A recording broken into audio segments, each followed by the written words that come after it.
오늘 하나님 앞에서 함께 나눌 말씀은요, 하나님 앞에 바른 사람으로 라는 제목이고, 솔로몬의 겸손이라는 소제목을 잡았습니다. 하나님 앞에 바른 사람으로. 열왕기상 3장 5절부터 13절 성경입니다. 솔로몬이라는 사람은 구약 성경에 등장하는 사람들에게 매우 잘 알려진 왕입니다. 아버지는 다윗이고 다윗 왕이었고, 이스라엘 통일 왕국의 초대 왕, 그리고 왕으로 보면 두 번째 왕이었습니다. 아버지 다윗은요, 나이가 많아 후계자를 임명하는 상황에서 여러 아들들 중에서 솔로몬을 왕으로 세웠습니다. 이것 또한 하나님께서 하신 일이죠. 하나님의 말씀을 따라서 다윗 자신을 이어서 솔로몬을 이 하나님 나라의 왕으로 후계자로 임명합니다. 이스라엘의 세 번째 왕이 바로 솔로몬입니다. 이제 솔로몬은 왕이 되었습니다. 솔로몬 또한 왕이 되고 아버지 다윗처럼 하나님께 참 잘하려고 했습니다. 3절에 솔로몬이 여호와를 사랑하고 그의 아버지 다윗의 법도를 행하였으나 산당에서 제사하며 분향하였더라. 하나님을 사랑했습니다. 그리고 하나님께 잘하기 위해서 아버지 다윗의 법도를 잘 따랐습니다. 어떤 법도가 의미하는 것은 어떤 법이 아니고요, 법이라기보다는 아버지 다윗이 하나님을 잘 믿고 섬기기 위해서 특별히 제사 예배를 잘 드렸습니다. 그래서 다윗은 모세 시대에 만든 하나님의 임재의 하나님을 상징하는 법궤를 자신의 성으로 모셔왔고, 그 앞에서 찬양대가 찬양을 하고 악기를 연주하며 그 예배하는, 그때는 제사라고 불렀죠. 그 예배를 정말 잘했습니다. 이런 아버지 다윗처럼 솔로몬도 하나님을 향한 믿음, 그 법도를 따라서 예배 제사를 정말 잘 드렸습니다. 그리고 솔로몬은요, 아버지보다 더 하나님께 잘하려고 했습니다. 내가 아버지보다 하나님께 더 잘해야 되겠다. 그 대표적인 모습이 오늘 본문에 나옵니다. 바로 우리가 흔히 일천번제라고 부르는 예배입니다. 4절입니다. 이에 왕이 제사하러 기브온으로 가니 거기는 산당이 큼이라. 솔로몬이 그 제단에 일천번제를 드렸다. 하나님께 인정받으려고 다윗 왕도 이렇게 한 적이 없습니다. 일천번제.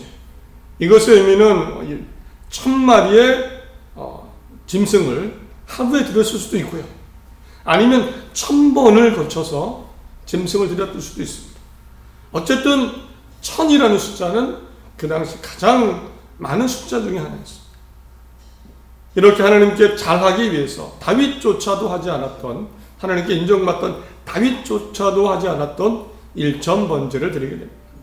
이때는 아직 성전이 없었던 시대였으니까 사람들은 조금이라도 하나님께 가까이 하기 위해서 높은 곳에, 산이나 언덕에 산당이라는 것을 만들었고, 바로 솔로몬은 이 산당 중에서 유명한 큰 기브온에 있는 산당을 찾아서 하나님께 1000마리의 제물, 일천번제로 예배를 드렸습니다.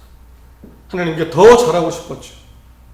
사실 솔로몬이 왕이 되었을 때 10대였습니다. 14세, 20세 사이에 10대였습니다. 앞으로 나누겠지만 10대의 왕이 된 솔로몬, 자신의 부족함을 알고 있어서 더 하나님을 의지했겠죠. 7절 후반부에 종은 작은 아이라 출입을 할 줄 알지 못하고, 실제로 어린 나이였습니다. 청소년이었습니다. 어린 나이에 이스라엘의 왕이 되고 백성들을 다스리고 만만치 않았을 겁니다.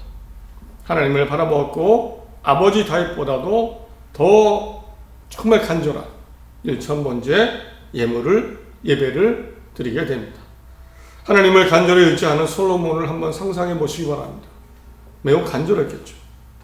일천번제를 생각하고 드릴 정도라면. 그런데 그리고 이 솔로몬의 믿음, 일천번제 이후에 정말 실제로 하나님께서 솔로몬에게 나타나셨습니다. 그 시대는 하나님께서 주로 꿈으로 나타나실 때인데, 솔로몬이 밤에 잠을 잘 때 꿈에 나타나셨습니다. 그리고 물어보셨습니다. 나타나신 이유는 이것을 물어보시기 위해서. 5절입니다. 기브온에서 밤에 여호와께서 솔로몬의 꿈에 나타나시니라. 하나님이 이르시되 내가 내게 무엇을 줄고 너는 구하라. 하나님도 생각하셨겠지요. 왜 1000마리 번제를 드렸을까? 아버지 다윗도 하지 않았는데 왜 이렇게 간절했을까? 꿈에 나타나셨고 물어보셨습니다. 내가 너에게 무엇을 줄고 무엇이 그렇게 간절하냐? 내게 구하라. 그래서 솔로몬은 꿈속에서 하나님께 이런 자신의 마음, 소원을 아뢰게 됩니다. 그것이 6절에서부터 8절까지입니다. 전체를 읽어드립니다. 솔로몬이 이르되 주의 종 내 아버지 다윗이 성실과 공의와 정직한 마음으로 주와 함께 주 앞에서 행함으로 주께서 그에게 큰 은혜를 베푸셨고 주께서 그를 위하여 이 큰 은혜를 항상 주사 오늘과 같이 그의 자리에 앉을 아들을 그에게 주셨나이다. 7절입니다. 나의 하나님 여호와여 주께서 종으로 아버지 다윗을 대신하여 왕이 되게 하셨사오니 종은 작은 아이라 출입을 할 줄 알지 못하고 8절입니다. 주께서 택하신 백성 가운데 있나이다. 그들은 큰 백성이라 수요가 많아서 셀 수도 없고 기록할 수도 없사오니 누가 주의 이 많은 백성을 재판할 수 있으리이까? 듣는 마음을 종에게 주사 주의 백성을 재판하여 선악을 분별하게 하옵소서. 여러 가지 말을 하는데 하나님의 마음을 감동시킨 중요한 단어들이, 중요한 고백들이 나옵니다. 정리하면 이렇습니다. 첫 번째로 6절입니다. 성실과 공의와 정직한 마음입니다. 솔로몬이 이르되 주의 종 내 아버지 다윗은 성실과 공의와 정직한 마음으로 주와 함께 주 앞에서 행함으로 주께서 그에게 큰 은혜를 베푸셨고 솔로몬은 알고 있었습니다. 왜 우리 아버지를 이렇게 하나님이 복 주셨을까? 은혜 주셨을까? 그것은 우리 아버지 다윗이 성실과 공의와 정직한 마음으로 하나님 앞에서 행했기 때문에 하나님 보시기에 진실했고 공의롭고 바르고 정직한 모습으로 살려고 했습니다. 그래서 은혜를 받아서 왕이 된 것이고 그 아버지의 은혜를 받은 것 때문에 지금 이 자신도 그 아버지를 이어서 후계자로 왕이 되었던 겁니다.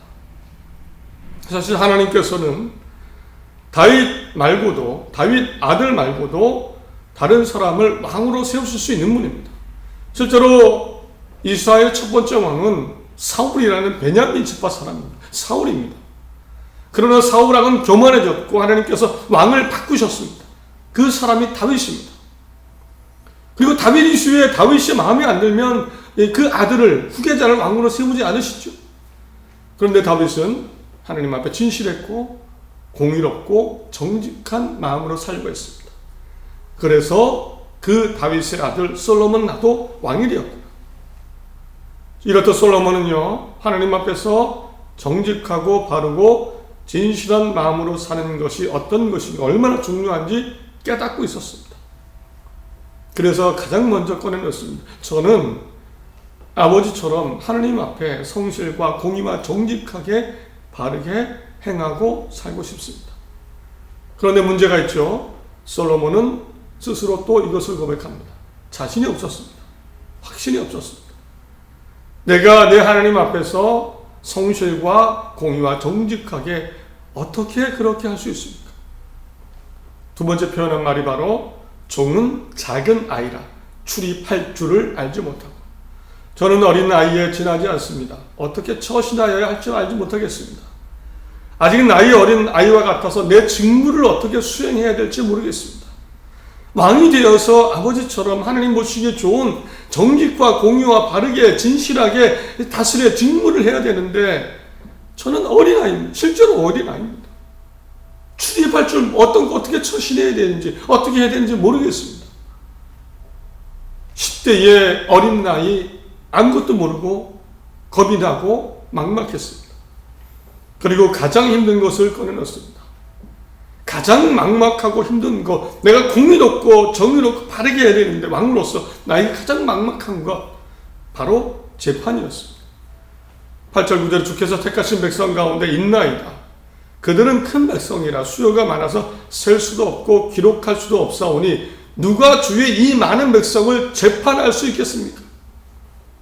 고대 이스라엘에서는요, 이 당시는 왕의 역할 중에 하나가, 왕의 역할이요, 군사 지도자이기도 했지만 동시에 백성의 가장 큰 재판관이었어요.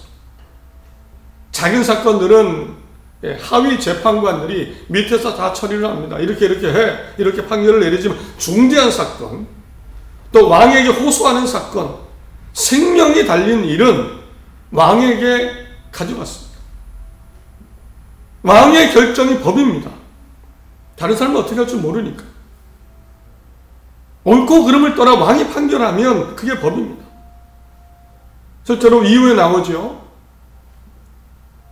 진짜 아기 엄마를 찾아주는 일을, 재판을 아주 지혜롭게 잘 처리하면 진짜 엄마를 찾아줍니다. 이때 잘못된 판결을 내리면 큰일 나는 겁니다. 어린 나이에 왕이 되었고, 그리고 내가 가장 힘든 것 중에 하나, 재판을 내려야 됩니다. 정말 공의롭고 진실하고 정의롭고 바르게. 근데 그 일이 부담이고 어린 아이라서 막막합니다. 자신이 없어요. 실제로 능력이 안 되죠. 솔로몬은 어렵고 자신은 없고 수많은 재판이 있습니다. 그리고 무엇보다 이 재판은 하나님 보시기에 우리 아버지처럼 그래야 살 수 있습니다.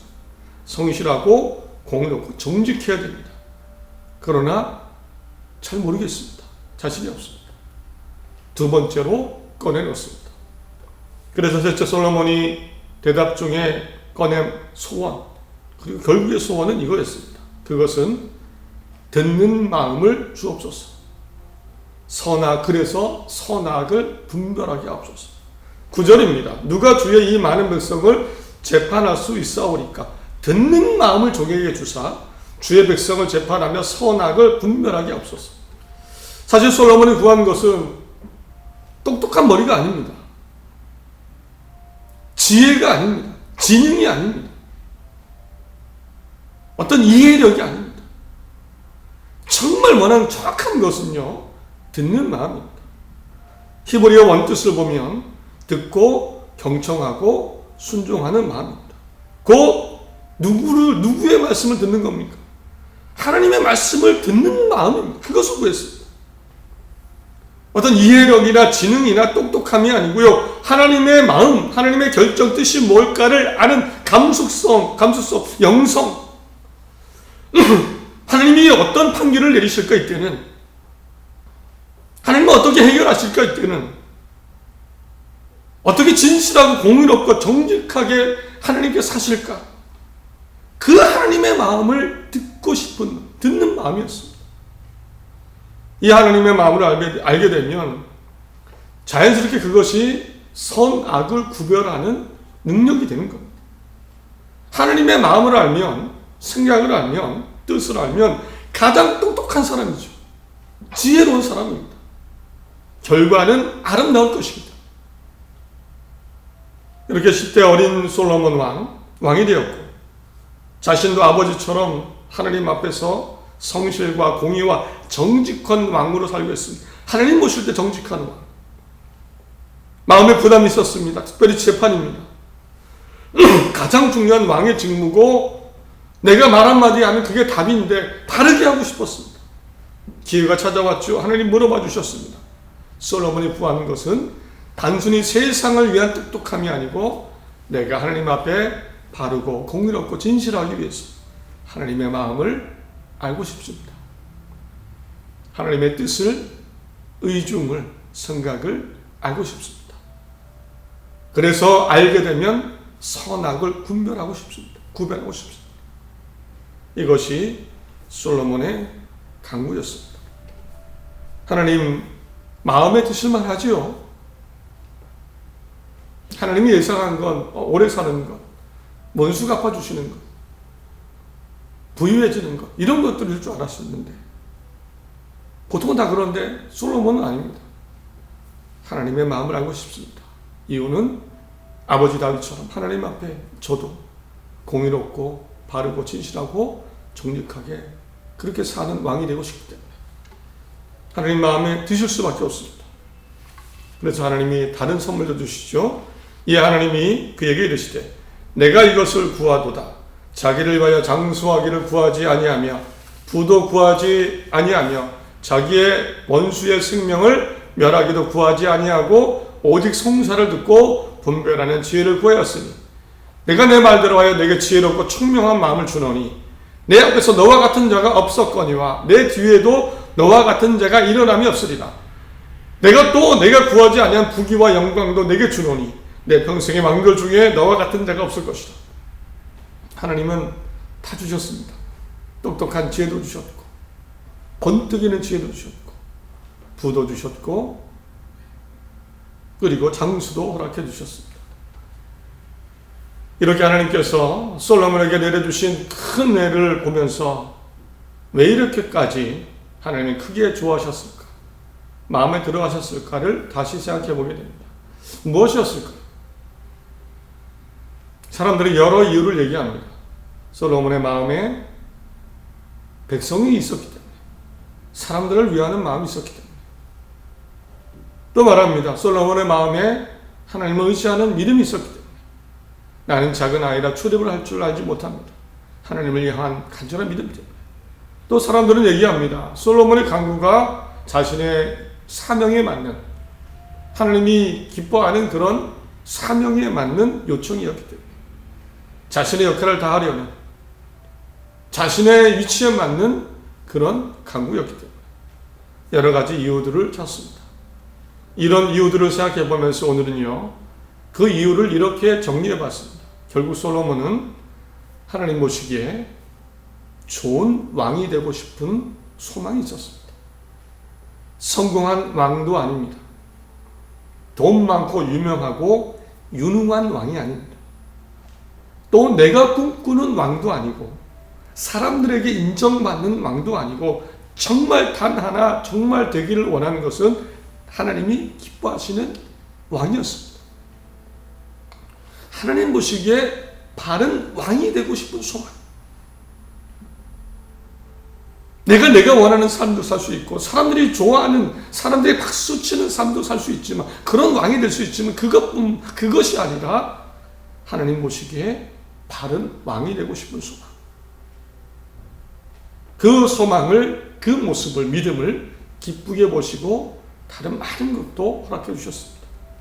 이렇게 보면 우리 시대에 우리도 어떻게 살아야 될까 솔로몬을 통해 깨닫게 됩니다. 우리도 하나님 앞에 바른 사람으로 살고 싶다. 이 소망, 마음이 있습니다. 하나님 마음에 드는 그 사람, 삶이 되고 싶다. 집에서는 하나님 마음에 드는 부모, 자녀. 어떻게 해야 하나님 마음에 드는 자녀와 부모가 됩니까? 일터에서는 하나님의 마음에 드는 사장과 직원이 되고 싶은 마음. 교회에서는 하나님의 마음에 드는 목사와 성도가 되고 싶은 마음. 어떻게 하면 하나님의 마음에 드는 이 시대에 목사가 될 수 있습니까? 어떻게 하면 하나님을 잘 믿고 하나님 마음에 드는 이 시대에 그리스도인이 성도가 될 수 있습니까? 우리의 마음속에도 이런 소망이 있어야 됩니다. 물론 요즘 시대가 분위기가 그렇지 않죠. 다르게 흘러갑니다. 하나님의 마음에 들기보다는 그 전에 먼저 사람들의 마음에 드는 사람, 또 내 마음에 들고 내가 행복한 그 사람의 삶, 그 사람이 되기를 희망하고 그렇게 사는 세상이죠. 그래야 살 것 같죠. 경쟁에서 이기고 또 나름의 내 행복을 찾기 위해서 하나님이 아니라 사람들에게 인정받는 그 사람, 세상에 인정받고 또 나에게도 행복이 있는, 내가 만족하는 삶, 그것이 우선되는 시대를 우리는 살고 있습니다. 그 가운데 하나님은 잘 생각이 나지 않죠. 하나님의 마음에 드는 사람이 되어야 돼 라는 세상 생각은 잊혀집니다. 그러나 아무리 분위기가 그래도 절대 흔들려서는 안 됩니다. 명심해야 됩니다. 왜냐하면 하나님이 가장 크신 분이기 때문에. 시대가 아무리 발전하고 사람들이 아무리 똑똑하고 그래도 모든 사람은, 인류는 하나님 앞에 어린아이 수준입니다. 우리 인간은 절대 하나님은 따라잡을 수가 없어요. 그래서 하나님 앞에 바르게 살려고 할 때 사실은 그 삶이 진정으로 생명과 미래가 있는 삶입니다. 거기에 행복도 있고 만족도 있고 승리도 있고 결국에 진정한 행복과 승리의 구원이 있습니다. 우리 사실 다 그렇게 살지 않습니까? 명심하고 절대 흔들려서는 안 됩니다. 우리는 하나님 앞에 바르게 살 때에 우리는 살아갈 수 있습니다. 시대가 아무리 변하고 발전해도 절대 이 믿음, 하나님을 향한 믿음은 흔들려서는 안 됩니다. 말씀을 맺습니다. 저는 가끔 우주 다큐를 볼 때가 있습니다. 그때마다 다시 겸손해집니다. 우주가 얼마나 큰지, 위대한지, 얼마나 미스터리한지, 얼마나 과학이 발달해도 정말 인간은 얼마나 미미한지, 정말 미미한 수준도 안 됩니다. 그것을 다시 느끼며 하나님이 만드신 우주가 얼마나 크고 하나님이 얼마나 위대하신가, 우리는 얼마나 연약한가를 다시 한번 느끼며 겸손해집니다. 요즘 몇 차 혁명 시대, AI 시대라고 하면서 국가 간의 경쟁이 치열하고 벌어지고 엄청난 문명의 발달 가운데 우리는 어떻게 살아야 돼? 말들이 참 많죠. 그러나 이 우주에 비하면, 우주만 봐도 우리가 하는 모든 것들은 사실은 어린아이가 놀이터에서 모래놀이 하는 수준도 못 됩니다.